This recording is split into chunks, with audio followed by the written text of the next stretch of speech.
Look at the science. Look at the studies. There is no consistent way for people to lose weight and keep it off long term. Hello, YouTube, and welcome to the Body Honesty Project. My name is Lydia, and today we will be talking about consistency. And specifically, is there a consistent way to lose weight? Because the professor here seems to think that there isn't. However, I disagree. I think there is a very consistent way to lose weight, but he just doesn't like what the answer is. But before we get into the TikTok, I think we need to learn a little bit more about consistency. So why don't we watch this next clip, then come back and discuss. What is consistency? Consistency is the quality of always behaving or performing in a similar way, or of always happening in a similar way. Consistency is a critical driver for success. Being consistent means dedicating yourself to your goals and staying focused on the things and activities to achieve your goal. Consistency requires a long-term commitment from you and involves sustained effort in doing actions repeatedly until you achieve your goals. We demonstrate consistency in many ways, from how we do our morning and nighttime routines, how we work, how we master skills and sports, and how we care for ourselves. When we are inconsistent, our lives become more chaotic and less organized. Goals are harder to achieve, and projects become more difficult to complete. This all can produce stress. So, how is consistency related to medical prescriptions? Doctors prescribe treatment plans to their patients. The script could be to take medication at a given frequency, make behavioral modifications, or a combination of the two. It's the doctor's job to devise the prescription and the patient's job to adhere to it. It's a two-way relationship. When we are inconsistent with medical prescriptions, we don't get all their benefits. If you have a fungus growing on your toenail and your doctor prescribes you a cream and you don't use it or don't use it as prescribed, you will likely still have that fungus. If your doctor prescribes you blood pressure medication and you don't take it or don't take it when you're supposed to, you will likely still have high blood pressure. And if you have cavities and your dentist tells you to brush and floss regularly and you don't, you will likely get more cavities. Consistency in following the script is just as important as the script itself. So, consistency is important? If you have goals, consistency is a vital part in achieving them. You can't try something once or try it for a short period of time and say it doesn't work. You have to work at it repeatedly and consistently to see results. There is no silver bullet to reach goals. And consistency doesn't always guarantee success. But consistent adherence to your action plan will generate your best opportunity for success. So, consistency involves repeatedly doing the same behaviors or actions over and over again in order to achieve your ultimate goal. The only inconsistency that I see with the prescription of how to lose weight is the consistency with patient adherence, not the prescription itself. So, with that in mind, let's now see what Professor Obesity has to say. So I was going to be snarky and sarcastic, but instead I'm just going to say what I mean. The vast majority of people, particularly thin people, think this, that obesity has a cure.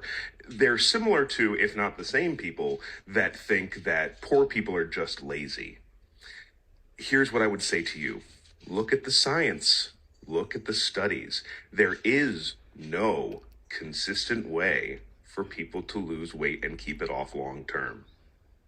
All the studies back this up. So even if my intention was to lose weight or to want to lose weight, there isn't really a way to do it, not consistently. So, no, obesity does not have a cure, but ignorance does. So the professor starts off by equating obesity to poverty and says that the same people that would say that poor people are poor because they're lazy are the same people that will say that obesity has a cure. And I am not going to speak for other people, but personally, I can say that I do not treat the two the same at all. Full stop. They are not the same. Because in order to get out of poverty, it's not just hard work. It's hard work meets opportunity meets luck. You can be poor and extremely hardworking and stay poor because the right opportunity did not come your way. If you live in a poor neighborhood, it is very difficult to get out of it. I am not ignorant. I know that there are other facts at play, so it is not the same thing. But if you are obese, yes, you can lose weight without needing any sort of external magic to happen. If you eat less and move more, you will lose weight. The two things are not the same. One needs the magic of opportunity and luck in order to be successful, and the other does not. Two poor people working very, very hard could have very, very different outcomes depending on which person meets opportunity and luck. But two obese people sticking to a diet will both lose weight if they both stick to the diet. There is no luck factor that comes into the equation that makes one person lose weight and the other one not. Obesity literally means to have eaten yourself fat. So, if you have the money to eat said food, then you also have the money to eat less food. This is a choice here, not a circumstance. And when I say statements like that, I am not speaking to the actual marginalized people. I'm speaking to the loud ones like the professor that do have the money and the means to do better but are choosing not to. Then the professor goes on to say, look at the science, look at the studies. Well, I have, and I question if he has, because the science shows that a calorie deficit will produce weight loss. And the studies also show that a calorie deficit will produce weight loss. Where people get hung up, it's usually in the weight maintenance phase. And that is because they don't adhere to the prescription.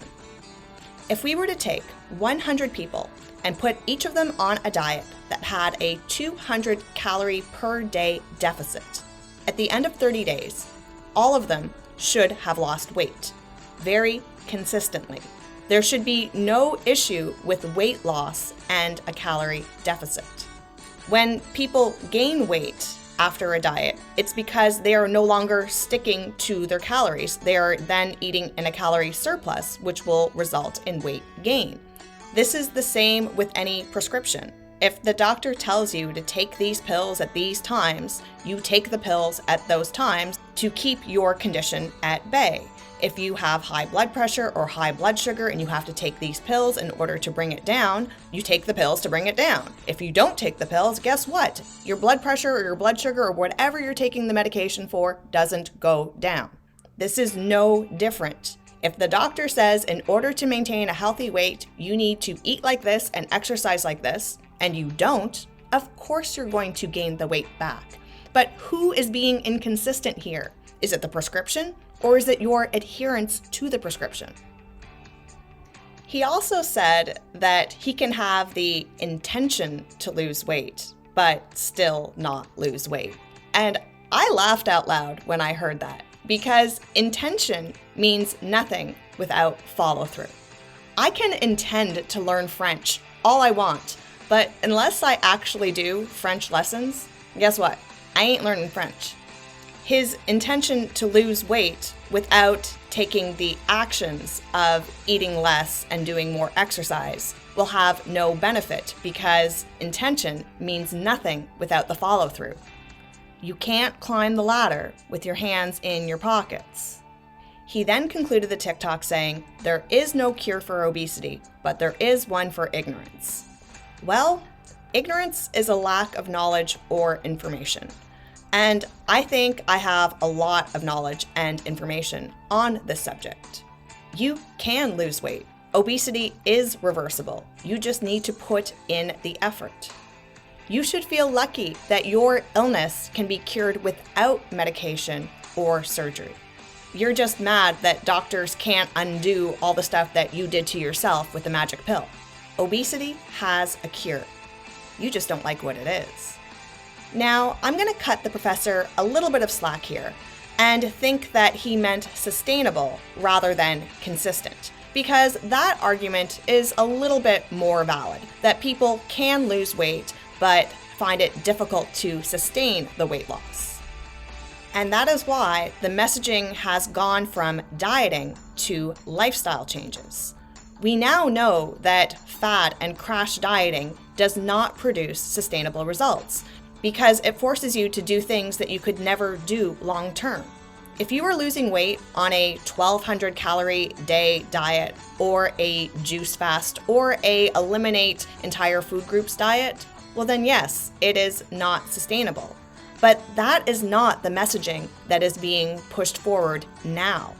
Fat acceptance is always quick to say that diets don't work and the studies show that people regain the weight back. But they fail to comment on the fact that that is no longer the recommendation from doctors. Doctors are not recommending crash diets. Doctors are not recommending severely cutting your calories. They are recommending healthy lifestyle changes that are sustainable. Why are we not looking at the current information that doctors are saying? Nobody is asking you to go on a 1,200 calorie a day diet. Nobody is asking you to severely restrict. Nobody is asking you to starve. You are taking the information that may have been presented many, many, many years ago and saying, see, it doesn't work. But that is not the current information now. I'm going to read an excerpt from the Mayo Clinic published in December of 2021. It says, "It's not enough to eat healthy foods and exercise for only a few weeks or even months if you want long-term successful weight management. These habits must become a way of life. Lifestyle changes start with taking an honest look at your eating patterns and daily routine. After assessing your personal challenges to weight loss, try working out a strategy to gradually change habits and attitudes that have sabotaged your past efforts. Then, move beyond simply recognizing your challenges. Plan how you'll deal with them if you're going to succeed in losing weight once and for all. You likely will have an occasional setback, but instead of giving up entirely after a setback, simply start fresh the next day. Remember, you're planning to change your life. It won't happen all at once. Stick to your healthy lifestyle, and the results will be worth it." Now, that advice doesn't sound extreme, now does it? This is the current advice on weight loss. Small, gradual lifestyle changes. Stick with it, and you will see success. So, when it comes to weight loss, there is a consistent and sustainable cure to it. But it doesn't come from pills or surgery. It comes from hard work and dedication in the form of good nutrition and exercise. And if we are truly honest with ourselves, we will see that it's not the prescription that lacks consistency. It's our adherence to it. So until next time, stay body positive, but also body honest.